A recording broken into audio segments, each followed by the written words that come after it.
Welcome, one and all, to the K.O.E. Nation for this very long time coming review of Bulleit Bourbon Frontier Whiskey, batch number 3, barrel strength, folks.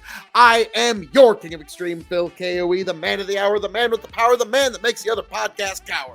You can, of course, find me at K.O.E. Nation on YouTube, K.O.E. Nation on TikTok, K.O.E. Nation on Twitch. That is, of course, K.O.E. Nation on YouTube, K.O.E. Nation on TikTok, K.O.E. Nation on Twitch, folks. And I am going to give you this review that has been a long time coming, uncut, limited bottling, Bulleit Bourbon Frontier Whiskey Barrel Strength, 61.7 alcohol by volume, batch number 3, bottled by the Bulleit Distilling Company, Louisville, Kentucky. Now, this is one that some folks love them, some folks hate them.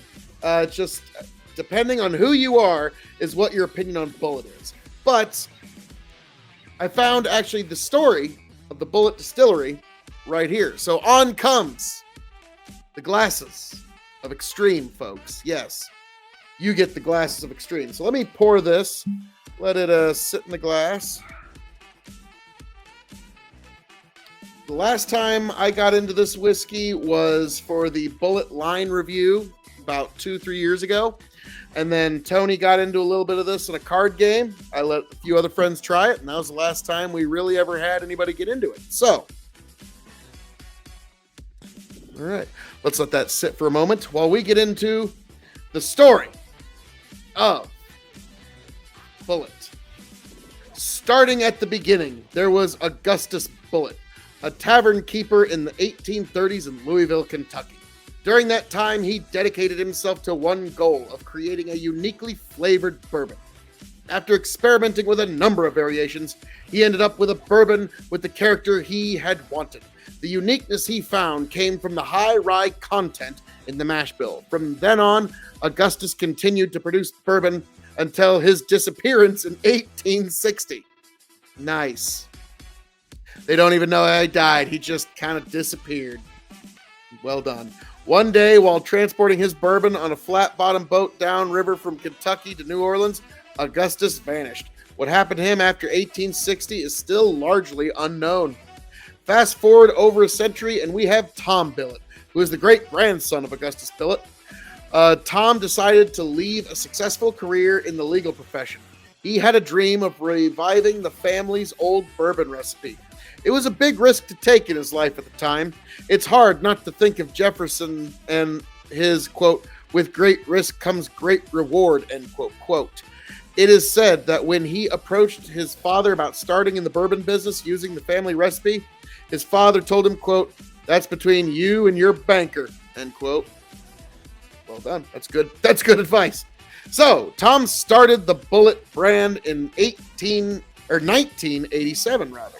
He did not use his family's history originally in the backstory of the brand. The original bourbon was centered around Kentucky horse racing. Ancient aged distilling, Buffalo Trace, contract distilled and bottled the original expressions. The first bottles were released in 1995. The brand was eventually purchased by Seagram's Distillery, where the current bottle and, quote, "Frontier Whiskey" tagline were crafted to go with the original family story for the recipe. Sadly, Seagram's was later sold and assets divided between two companies, Diageo and Pernod Ricard. Bulleit was acquired by Diageo, who continues to foster the brand's success. I never get that one right. All right. The origin is Kentucky. Distiller, unknown. Sourced and bottled by Bulleit Distilling Co. in Louisville, Kentucky. Mash bill: 68% corn, 28% rye, 4% malted barley. Cask: new charred American oak. Aged, non-aged statement, blend of 5 to 8 year old bourbon. ABV proof varies. This batch number 3 comes in at 61.7, 123.4 proof. Price varies by region. Picked up for, I got mine for about $65, to be totally fair. So, now you got the backstory for this particular bourbon. Now, let's see how it hits the nose.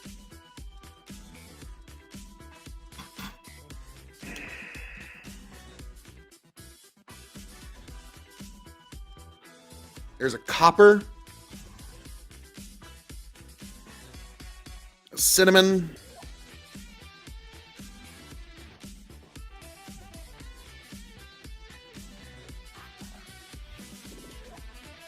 a slight sweet, some vanilla, and a bit of oak. Yeah, this is it's going to be very enjoyable. Slanjava. Ooh.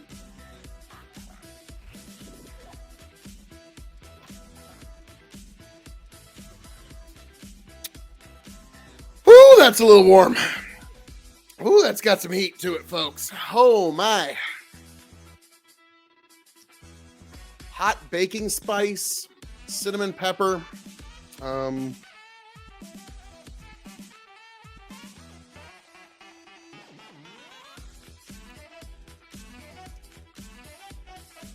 the slightest hint of a stewed apple. Just the slightest hint, but not much. A lot of heat, a lot of cinnamon, not very much oak. I figured there'd be a lot more oak. Interesting. Well, for those who do not know, we grade around here on a 5-star scale. 5 meaning you have to have it before you shuffle off this mortal coil. 0 meaning pass it on by. The K.O.E Nation has advised you well. So we're going to grade this as a bourbon, as a whiskey, as a cask-aged spirit.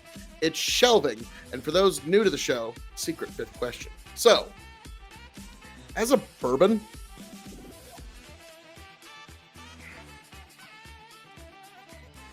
this is just right on. When it comes to a bourbon, this is right on. God almighty. I'm going to say 4 stars as a bourbon because it's just so prototypical of the type. It just demonstrates bourbon. It screams bourbon at you. So, yes, I'm going to give it 4 stars as a bourbon. As a whiskey, I'm going to be a lot less generous and give it 3.25 stars because, yes, you can cocktail it, but it's mostly just a heat bomb. Like, most of this comes in the fact that it's such high proof. So I suspect if you put too much water in it, it's just going to be like standard, regular old Bulleit. Boy, this is good where it's at.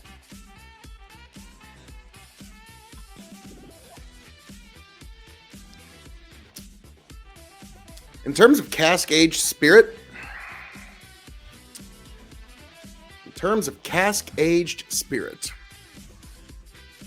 I'm going to go with 375. 375 is cask-aged spirit. Between 5 and 8 years. Excellent bourbon. Just sticky on your palate. Like, it just completely coats the palate. Excellent cask-aged spirit. In terms of its shelving, I was going to say bottom, but no, this is a middle shelf. This is middle shelf bourbon. Excellent stuff if you know what you're getting into. And in terms of the secret 5th question, when this bottle runs empty, will I seek another one? I think I would probably go for store picks instead, just to kind of explore that, or Bulleit 10-year. Just standard batches of these barrel strength. I really like it, but I want to explore their store picks more before I get back into this. So I'm going to say immediately no, but I think I might settle back here after enough time. So, folks, as I'm known to say around here, all that being said, thank you for joining us here at the K.O.E Nation for this very special, long time coming spirits review of Bulleit Bourbon Barrel Strength, folks. I am your King of Extreme, Phil K.O.E, the man of the hour, the man with the power, the man that makes it the podcast hour. You can, of course, find me at K.O.E Nation on YouTube, TikTok, and Twitch. And I'm hoping all of you make it back here to the K.O.E Nation happy, healthy, much the wiser. God bless every last one of you. Can't wait to find you on the flip side. Catch you later, folks.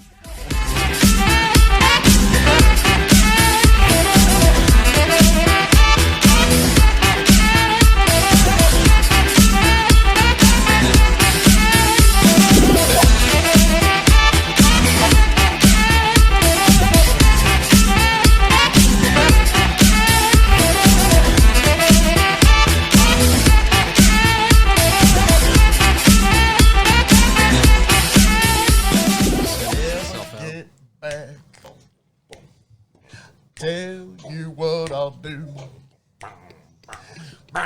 If I ever get back, I promise to refabricate you. Raging rivers of gold. That's what the brochure advertised. And now we're lost. We gotta take it down. Let you down slow. It's hard to survive. El Dorado. Oh, Lord. Well, let's see how that one went. Yeah. See.